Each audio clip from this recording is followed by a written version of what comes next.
తెలుగు పంచాంగం ప్రకారం ప్రతి సంవత్సరం ఆషాఢ మాసంలో వచ్చే ఏకాదశిని తొలి ఏకాదశి అని అంటారు.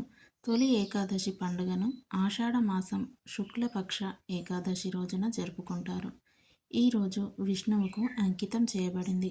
దీనిని చాలా పవిత్రంగా భావిస్తారు.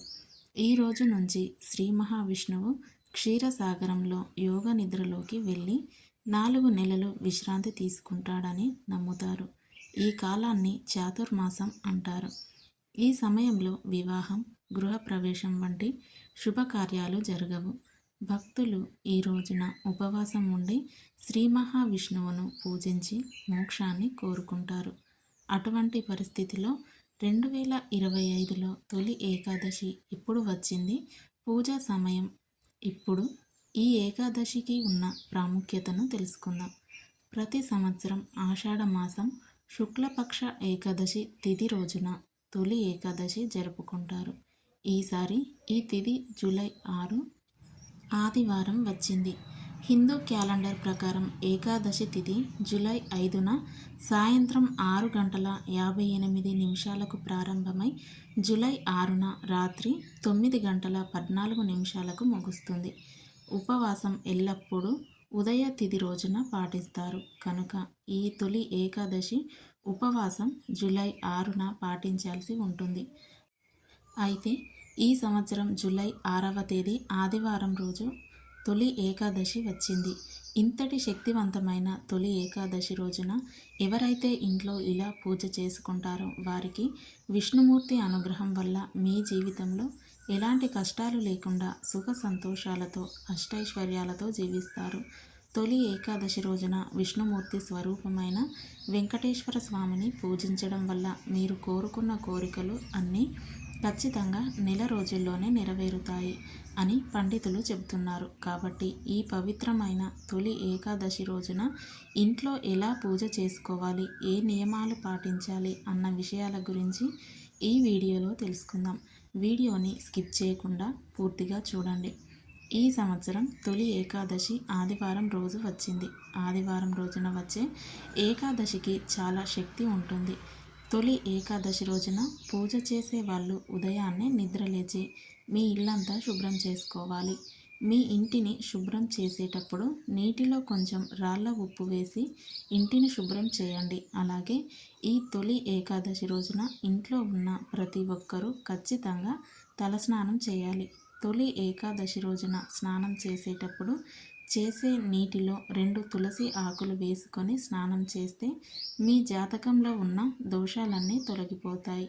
ముఖ్యంగా ఈ రోజున ప్రతి ఒక్కరూ మీ ఇంటి గడపలకు పసుపు రాసి కుంకుమ బొట్లు పెట్టుకోవాలి. అలాగే ఈ రోజున మీ ఇంటి గుమ్మానికి మామిడి ఆకులను కట్టుకోవాలి. తొలి ఏకాదశి రోజున మీ ఇంట్లోకి ముక్కోటి దేవతలు అడుగు పెట్టాలంటే మీ ఇంటి ముందు పసుపు నీళ్లు చల్లండి. ఇలా చేయడం వల్ల మీ ఇంట్లోకి ఖచ్చితంగా దేవతలు సంతోషంగా అడుగు పెడతారు. ఈ తొలి ఏకాదశి రోజున ఇంట్లో పూజ చేసేటప్పుడు మీ పూజ గదిలో ఉన్న దేవుని పటాలను శుభ్రం చేసి గంధం రాసి కుంకుమ బొట్లు పెట్టుకోవాలి. సాధారణంగా ప్రతి ఒక్కరూ దేవుని పటాలకు పసుపు రాసి కుంకుమ బొట్లు పెడతారు. కానీ ఈ తొలి ఏకాదశి రోజున మాత్రం దేవుని పటాలకు గంధం మాత్రమే రాయాలి. ఇంట్లో పూజ ప్రారంభించే ముందు వెంకటేశ్వర స్వామి పటాన్ని ఎర్రటి పుష్పాలతో నిండుగా అలంకరించుకోవాలి. తర్వాత వెంకటేశ్వర స్వామి పటం ముందు కొన్ని తులసి ఆకులను పెట్టి పూజ చేయండి. ముఖ్యంగా ఈ రోజున పూజ చేసే వాళ్ళు బియ్యం పిండిలో కొంచెం పాలు పోసి ముద్దలాగా చేసి చిన్న ప్రమిదను తయారు చేసుకోవాలి. ఆ ప్రమిదకు గంధంతో గోవింద నామాలు పెట్టి స్వామివారి పటం ముందు పెట్టాలి. ఈ బియ్యం పిండి ప్రమిదలు ఆవు నెయ్యిని పోసి 5 వత్తులతో దీపారాధన చేస్తే మీకు ఉన్న డబ్బు సమస్యలన్నీ తీరిపోయి మీ ఇంటికి లక్ష్మీ కటాక్షం లభిస్తుంది. ఈరోజు నువ్వుల నూనెతో కానీ ఆవు నెయ్యితో కానీ దీపం వెలిగిస్తే మీ కోరికలు అన్నీ ఖచ్చితంగా నెరవేరుతాయి. అలాగే ఈ తొలి ఏకాదశి రోజున చేసే పూజలు ఏవి ఉన్నా లేకపోయినా తులసి ఆకులు మాత్రం ఖచ్చితంగా ఉండాలి.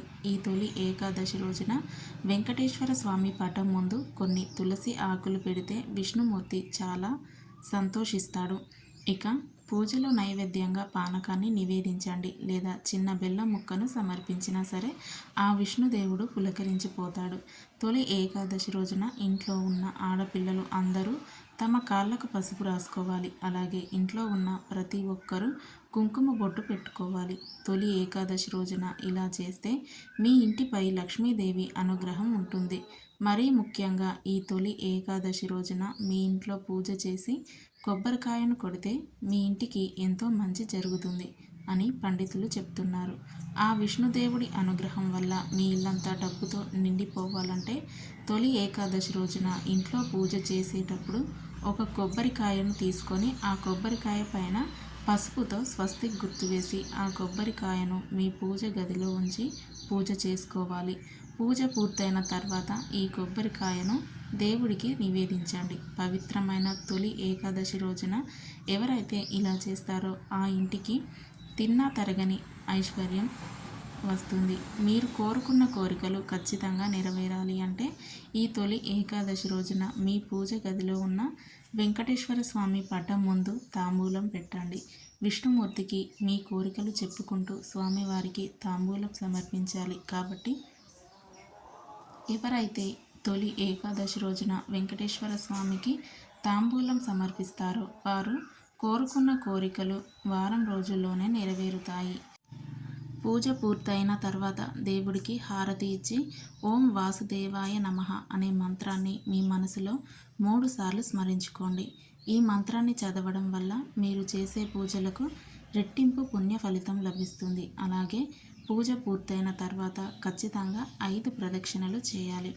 తర్వాత దేవుడికి సాంబ్రాణి ధూపం వేసి పూజను ముగించాలి. తొలి ఏకాదశి రోజు దేవుడికి ఖచ్చితంగా సాంబ్రాణి ధూపం వేయాలి. తొలి ఏకాదశి రోజున ఉపవాసం ఉంటే కోటి జన్మల పుణ్యఫలం. అలాగే తెలిసి తెలియక చేసే పాపాలన్నీ నాశనమవుతాయి. తొలి ఏకాదశి రోజున ఉపవాసం ఉంటే వాళ్ళు ఉదయం పూజ చేసి సాయంత్రం మళ్ళీ దీపం వెలిగించాలి. ఇలా చేస్తే మీ ఇంట్లో ఎలాంటి కష్టాలు లేకుండా మీ ఇంటికి అష్టైశ్వర్యాలు సిద్ధిస్తాయి. మీ జీవితంలో ఉన్న కష్టాలు, కుటుంబ కలహాలు, వ్యాపారంలో కష్టాలు, ఆరోగ్య సమస్యలు ఇలా ఏ సమస్య ఉన్నా సరే ఈ తొలి ఏకాదశి రోజున మీ ఇంట్లో పూజ చేయడం వల్ల ఆ వెంకన్న స్వామివారి అనుగ్రహం వల్ల మీ సమస్యలన్నీ వెంటనే తొలగిపోతాయి. ఈ తొలి ఏకాదశి రోజున ఇంట్లో పూజ చేసే వాళ్ళు మధ్యాహ్నం సమయంలో నిద్రపోకూడదు. ఇలా చేస్తే మీరు చేసే పూజకు ఎటువంటి ఫలితం ఉండదు. అలాగే ఈ రోజున పూజ చేసే వాళ్ళు ఉల్లిపాయ, వెల్లుల్లి, మొక్కజొన్న, కందిపప్పు, చిక్కుడుకాయ వంటి ఆహార పదార్థాలను తినకూడదు. పురాణాల ప్రకారం ఈ పవిత్రమైన సమయంలో శ్రీ మహావిష్ణువు యోగా నిద్రలోకి వెళతాడు. ఈ రోజు నుండి 4 నెలల పాటు శ్రీ మహావిష్ణువు క్షీరసాగరంలో నిద్రిస్తాడు. కాబట్టి ఈ సమయంలో ఎలాంటి శుభకార్యాలు చేయకూడదు అని పండితులు చెప్తున్నారు.